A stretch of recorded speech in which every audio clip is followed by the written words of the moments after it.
Good evening and welcome to a Wednesday night Bible class on the book of Isaiah.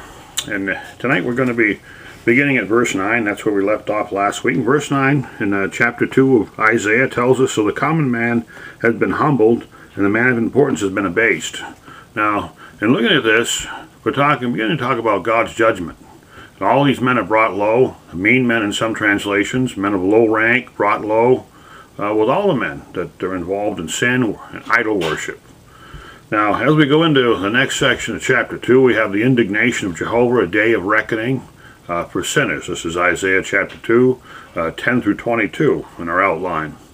Now, a day of terror, God's judgment, the terror of God's judgment, no one will escape it. You look at verses 10 to 11, it says, "Enter the rock and hide in the dust from the terror of the Lord and from the splendor of his majesty. The proud look of man will be abased, and the loftiness of man will be humbled, and the Lord alone will be exalted in that day." Now, this is talking about God's judgment coming upon them. Man and his pride will be brought low. And you look further on in verse 12, and it tells us, "In that day of reckoning, or the day of reckoning coming, the Lord of hosts will have a day of reckoning against everyone who is proud and lofty, and against everyone who is lifted up, that he may be abased," or brought down, humbled. And these people had become proud, had become indignant in their sin, and God was going to bring judgment upon them. And God's judgment will be executed upon the objects man has placed his confidence in. And, there are four pairs of things that are going to be brought low in this passage. As you read further on down here, between verses 12 and the end of the chapter in verse 22. So we look through here, and it says in the first pair, it talks about the cedars of Lebanon. And it says that it will be against the cedars of Lebanon, and the lofty be lifted up, and against the oaks of Bashan. So the cedars of Lebanon, the oaks of Bashan, these are used in the construction of the temple. The cedars of Lebanon were, and you may say Lebanon, but you come from the part of Grafton County I'm from, it's called Lebanon. And in the construction of ships, you find the oaks of Bashan. These were used as masts, and they were used as supporting timbers in the construction of ships. And the second point that's brought out here, second pair that's brought out, you find in verse 14, and it says, "And against the lofty mountains, and against the hills that are lifted up." So we have the lofty mountains and we have the hills. Judgment's going to be brought against them. This is the offender used to provide protection. You think about it. These are often mountains and hills.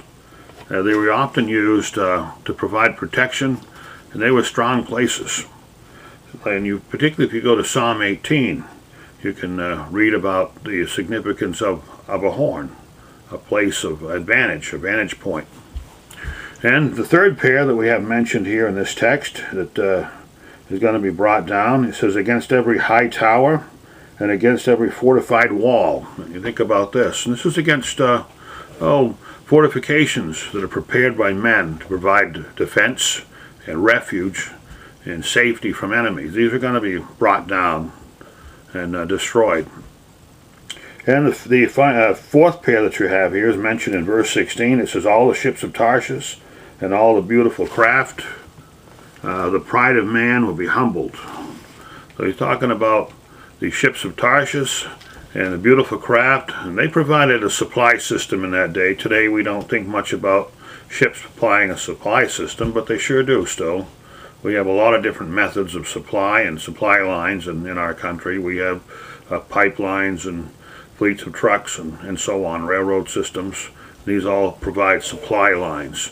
And these were, in this time, these ships of Tarshish, they were essential for supply and for bringing the necessities as well as the luxuries from other parts of the world.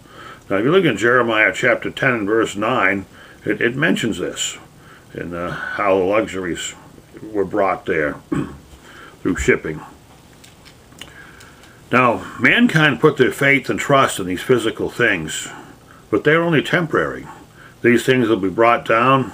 They'll be brought down by the Lord, and so will the proud and lofty. They will be humbled. They will be abased. As you read in verse 17, it tells us here in verse 17, and the pride of man will be humbled, the loftiness of man will be abased, and the Lord alone will be exalted in that day. And now verse 18 gets into idolatry again. He says, but the idols will completely vanish. Now, it wasn't until after the Babylonian captivity that idols completely vanished from the land of Judah. And that was, well, about 100 and some years after this was written, that they were brought into captivity, and they spent 7 years in captivity in Babylon. And after that, Israel never did go back to idolatry, as they had gotten into at this particular point historically, particularly during the days of Ahaz.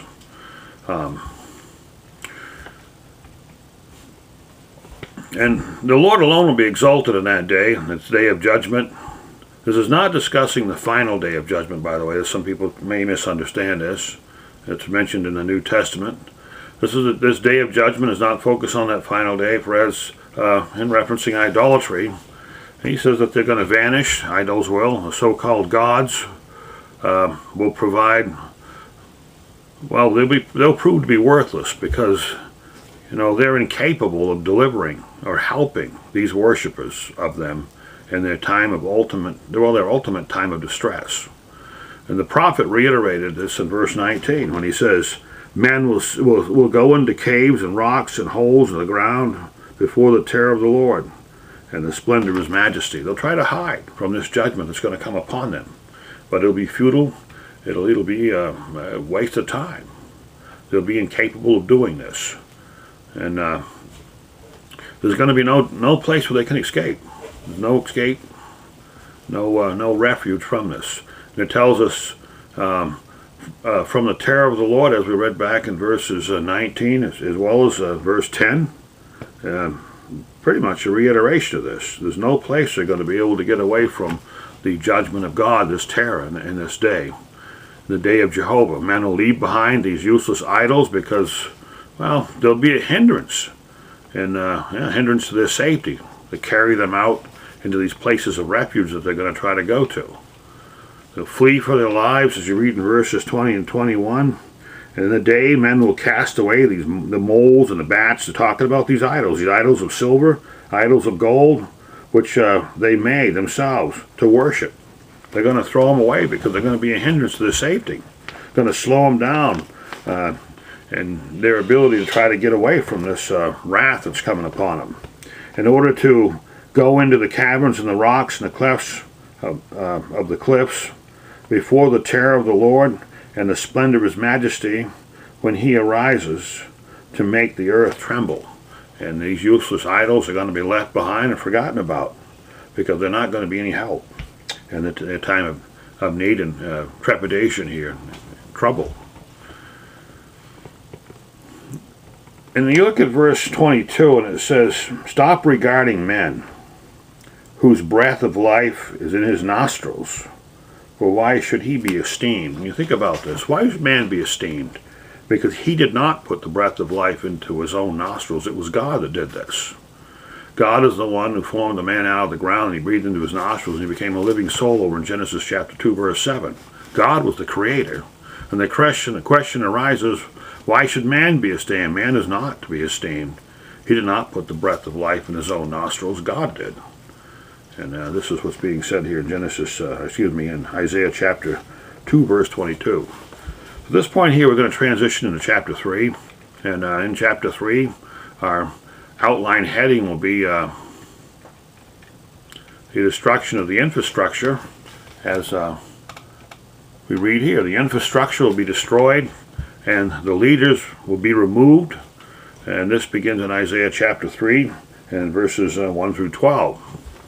Now in verses 1 through 4, God declares that 13 things will be removed. The supply and the support, bread and water. This is in verse 1. The mighty men of valor. Verse 2. Men of war. This is the common soldier. The judge, the civil arbitrator. This is also in verse 2. The prophet, the one who delivers God's revelation to the people, also in verse 2, will be removed. The diviner, the wise man who claimed to have power to see into the future, This is also in verse 2. The elder, the local counselor, the captain of 50. This is a military officer. You'll find this in verse 3. Honorable men, favorable men who had favor with the king. These are the honorable men. This is also in verse 3. The counselor, those who served in public counseling. This is verse 3. The expert artisan, they were skilled craftsmen. They're going to be removed. And verse 3. The skillful enchanter. And this is some of these particular things that are mentioned here were not God-sanctioned things, but they're included in this because this was part of this society at this time, and these things are going to be removed also. These things that they put their faith in, the skillful enchanter, the diviners, they put their faith in those instead of in God. Those are going to be removed. And the skillful enchanters mentioned in verse 3, and the removal of the wise leaders, when you think about this, it was going to result in lads and princes, capricious, impulsive children becoming leaders instead of the wise men that they needed. And when you look at this in verse 4, it tells us, and make mere lads and princes and capricious children will rule over them. This is talking about those impulsive children. Now, after the time of Hezekiah, all the kings that came after him all took the throne before they were 25. They were young men. And this doesn't actually mean that children are going to take the throne, but they were going to be young men, and they were going to act immature. And we'll see this further on down here as we get a little further into this text. Now, in verses 5 through 7, this is the result of God's removal of all support. This was the complete chaos and utter anarchy, the oppression by neighbors, disrespect of elders, and the inferior will rise up against the person who he once honored. The man who owned a cloak will be made ruler because of the despicable condition. No one would want to be king. Remember King Louis in the old Jungle Book? He was king of the ruins, and that's kind of what's going to happen here. These people, if anybody, no one wanted to be king because he was going to be king of ruins, of a ruin. And there was nothing glorious about it. So it was a position that no one would have wanted. Now you look through here in verses 5 through 7, and we read in Isaiah chapter 3, and the people will be oppressed, and each one by another, and each by his own neighbor. And youth will storm against the elder, and the inferior against the honorable, and the man who lays hold of his brother and his father's house, saying, You have a cloak, you shall be the ruler. Just because someone has a cloak or clothing, they could become the king. And it shows you the sad situation that was going to come into place here, what was going to happen. And the ruins will be under your charge. You have a fallen city, with the infrastructure destroyed, and who would want to be in charge of that? Who would want to be king? He says, Isaiah says, I will riot, be your healer. I will not be your healer. For in my house there is neither bread nor cloak, and you should not appoint me ruler of the people. No one, pretty much the situation had been no one wanted to be king. So in the beginning verses 8 through 12, we see the prophet gives a reason behind the deplorable situation, or the deplorable condition. And we read in here, and it says, For Jerusalem stumbled, and Judah had fallen because of their speech and their actions against the Lord, to rebel against his glorious presence. The expression of their faces bears witness against them. They display their sin like Sodom. They do not even conceal it. Woe to them, for they have brought evil upon themselves. Say to the righteous that it will go well with them, for they will eat the fruit of their actions. So as you read through this, you see the deplorable conditions. Because their speech and their actions are against the Lord. They rebel against his against his glorious presence. They sinned against God in word and in deed. And and Isaiah goes on to say, and they displayed their sin, like Sodom, and they didn't even conceal it. They weren't ashamed of it. They, it's the opposite of when we usually talk about transparency. This was transparency of sin. You could clearly see this sin. There was nothing hidden about it.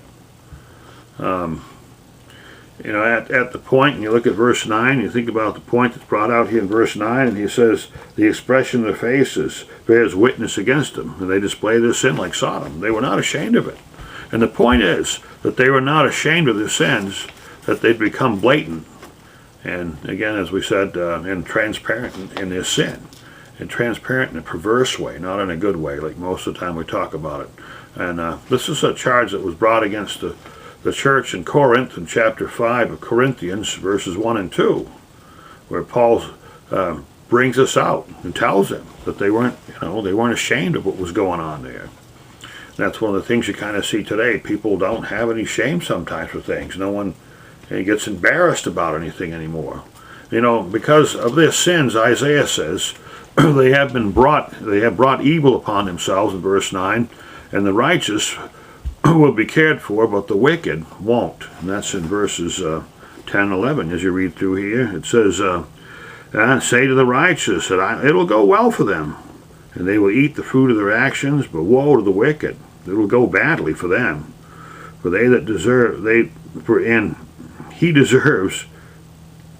what he deserves will not be done to him. You think about this. For the righteous, it was going to go okay, but for the wicked, hey, that was not a good thing that was going to happen to them. And it talks about poor leaders being given again in verse 12, and it says in verse 12, my people, their oppressors are children. Now, that doesn't actually mean that they were children that were oppressing them, but these men were acting like children. And you think of Ahab over in 1 Kings 31, 1 through 16, and how he acted like a child. And because he couldn't have Naboth's property to build himself a garden, he went home and he sulked against the wall, and his wife, he pretty much took charge of the situation. And then Naboth and his all the men in his family killed so they could take possession of his land. They're incapable of providing sound leadership, or the right kind of leadership that they needed, particularly in these times. These are immature and experienced leaders who lacked wisdom. They act like children, and they're controlled by their wives. And if you read this, it goes on to tell us, and women will rule over them. And that's kind of the situation with Jezebel. She ruled over Ahab. And she kind of ran the show there.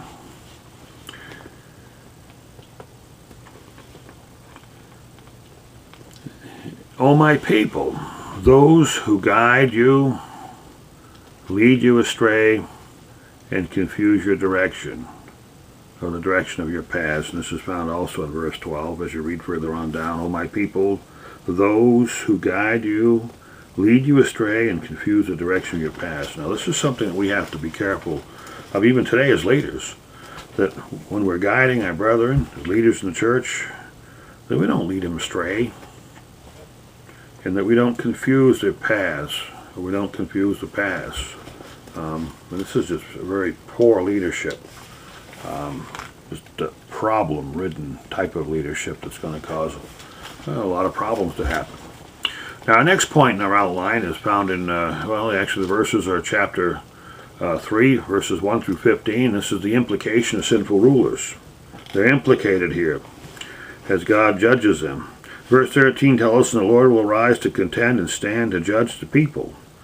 The Lord enters into judgment with the elders and the princes of the people, as you have devoured the vineyard and plundered the poor, and the plunder of the poor is in your houses. It's interesting as you read through this, what he brings up, the charges, that the Lord arises to contend and stand to judge the people. There are two groups that are brought out here, as he mentions in verse 13 and 14. There are those that are the elders, these are the counselors, and the princes, these are rulers. And the charge he brings, or that charge Isaiah brings against these rulers are, number one, you have devoured the vineyard. in verse 14. They had devoured God's chosen nation. This was Israel. And if we go over to chapter 5, which we'll be studying pretty soon, there's a parable called the parable of the vineyard. This whole chapter discusses this. You can clearly see who Israel is. Israel, speaking of the northern and southern kingdom, this is the vineyard. This is God's vineyard. And they plundered it. They actually had devoured the vineyard. And the second charge that's brought against them is the plunder of the poor. The plunder of the poor is in your houses. They robbed the poor. And these leaders had misused their power, and in their judging, well, they robbed the people. They took from them. You know, he goes on to say in here, he says, what do you mean by crushing my people and grinding their faces to the poor? You think about this, if someone grabs somebody and they grinds their face into the ground, they crush them and they abuse them. And this is what God declares here. It says, declares the Lord of hosts. This is what God was saying to him in this passage. And you think about how deplorable this was for the poor to be abused. And this passage illustrates the severity, the severity of the rulers, their abuse. Now let's take a look at Micah chapter 3. We're going to read verses 2 and 3. Micah 3, and we're going to look at verses 2 and 3. And actually, I'll start with verse 1. It says, rulers denounced. And I said, hear now the heads of Jacob, the rulers of the house of Israel. It is not for you to know justice. Is it not for you to know justice? This is a question. I mean, they should have known this. You who hate good and love evil, you who tear off the skin of them and the flesh for them, flesh from their bones, and who eat the flesh of my people, strip off their skin from them, break their bones and chop them up as for a pot and as for meat in a kettle. Talking in a real metaphoric fashion here about them actually butchering the people, abusing them to that point where they're taking advantage of them, and just severely abused them. And this is the same situation, that people who get into power, they can have that propensity to abuse people. And it's a very, very dangerous thing to do, very terrible thing to do. And this has happened many times in the history of the world, and the prophet Isaiah is recording it here.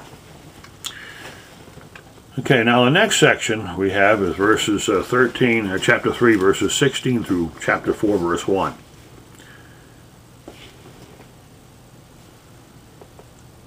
And the prophet, well, what he does, it's an innuendo of vain and worldly women. Isaiah chapter 3, verses 16 through 4:1. Chapter 3, 16 through 4:1. The prophet denounces Judah's women, okay, and he gives the reasons here.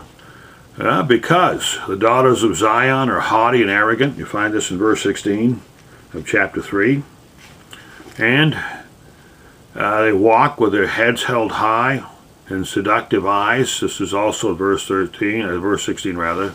The third point is with mincing steps, verse 16. This means short, choppy steps, playing the coquette. They tinkling in bangles in their feet. This is to draw attention. Excessive wealth allowed them to overdress with jewelry and with all kinds of things for the express purpose of drawing attention to themselves. I don't know. Okay. These women will be punished in several ways as you read through this text. One, the Lord will eradicate their feminine finery. It will be taken away from them. This is in verses 17 through 24. And there's an extensive list here of all these things that are going to be taken away from them. We're not going to go into it, but as you get an opportunity, as you read through this, think about how many different things. See if you can make a list of how many things were taken away from them. They'll become widows. This is found in verses 25 and 26. Their men will fall in combat. The men will fall when this nation is overrun. And they're going to swap the feminine finery, or if it's going to be taken away from them, they're going to be wearing sackcloth, as it tells us in verses 24 through 26. And because of the dissemination of men, when you look at chapter 4, verse 1,